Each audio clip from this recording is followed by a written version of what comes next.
சென்னை ராயப்பேட்டை அதிமுக தலைமை அலுவலகத்தில் ஈரோடு நாடாளுமன்ற தொகுதி பொறுப்பாளர்களுடன் கட்சி பொதுச் செயலாளர் எடப்பாடி பழனிசாமி ஆலோசனை மேற்கொண்டு வருகிறார்.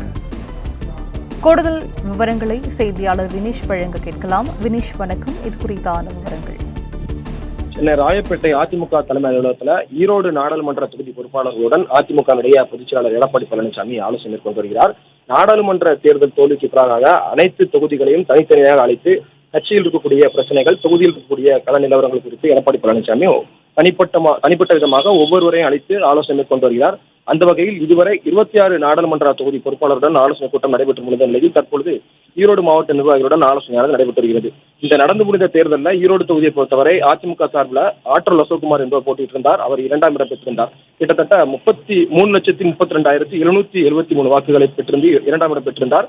2019 நாடாளுமன்ற தேர்தலை பொறுத்தவரை ஈரோடு தொகுதியில் கூட்டணியோடு தேர்தல் சந்தித்த அதிமுக இந்த முறை போட்டியிட்ட தேர்தலை பொறுத்து பார்க்கும்போது ஒட்டுமொத்தமாக 20,000 வாக்குகள் குறைவாக பெற்று 2ஆம் இடத்தை பிடித்திருந்தது. இந்த தோல்விக்கான காரணம் கள நிலவரங்கள் எந்த மாதிரி இருக்கிறது, கட்சியில் கூடிய நிர்வாகிகளுடன் ஒத்துமை இருக்கிறதா, பகுதி அதே போல பிற மாவட்ட நிர்வாகிகளுடன் எந்த மாதிரியான நிலவரம் இருக்கிறது என்பது போன்ற தகவல் எல்லாம் தனித்தனியாக ஒவ்வொரு நிர்வாகிகளையும் அழைத்து பேசி வரக்கூடிய தேர்தலில் எவ்வாறு போட்டியிட வேண்டும், கட்சியினுடைய வளர்ச்சி பணிகள் குறித்து ஒவ்வொரு நிர்வாகிகளையும் அழைத்து பேசி முடிவெடுப்பதற்காக இந்த ஆலோசனை கூட்டமானது நடைபெற்றிருக்கிறது. சுமார் 1 மணி நேரம் இந்த ஆலோசனை கூட்டம் நடைபெறும் என எதிர்பார்க்கப்படுகிறது.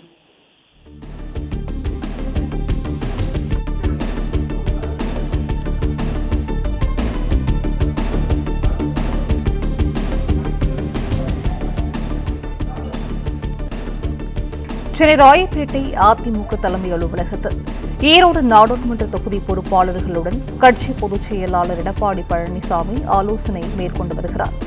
இதுவரை 26 நாடாளுமன்ற தொகுதி பொறுப்பாளர்களுடன் ஆலோசனை கூட்டம் நடைபெற்ற நிலையில் தற்போது ஈரோடு நாடாளுமன்ற தொகுதி பொறுப்பாளர்களுடன் எடப்பாடி பழனிசாமி ஆலோசனையில் ஈடுபட்டு வருகிறார்.